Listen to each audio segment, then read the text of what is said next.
C'est quand je vois que oui, j'ai raison, que je m'exprime sur les réseaux sociaux. Vous comprenez? Voilà. Donc, ce n'est pas pertinent de dire ça.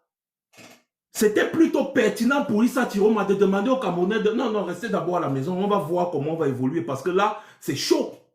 Le RDPC a sorti les chars de guerre, les militaires étaient partout. Moins de gestes. Il y a un père là, Douala, qui sortait seulement aller acheter son beignet, haricot bouillon, on l'a tiré sur lui.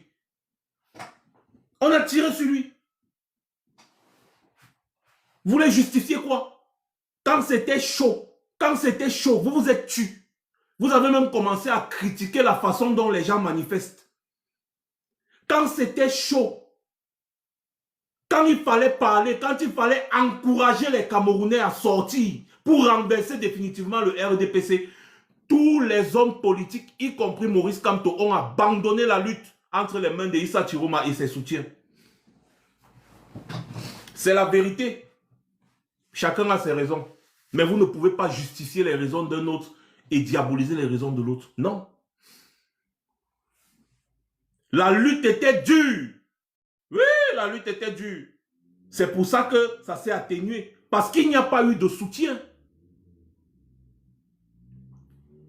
On a toujours reproché aux hommes politiques au Cameroun d'abandonner la lutte quand on a réellement besoin d'eux. On a toujours reproché cela.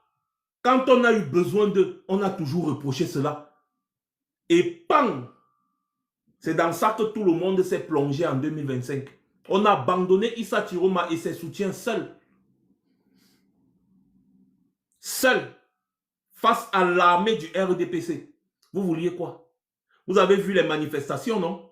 Les gars ont fait du sale. Il fallait seulement accentuer. Il a manqué que les hommes politiques les plus influents du Cameroun prennent position. Vous venez me parler, non, vous voulez que Maurice Kamto aille en prison parce qu'il a soutenu Tiroma. Vous n'avez même pas honte. C'est-à-dire que vous allez laisser Maurice Kamto partir en prison si jamais il soutient Tiroma. C'est ce que vous êtes en train de dire. Je vous ai dit que vos arguments que vous utilisez là, allez utiliser ça loin.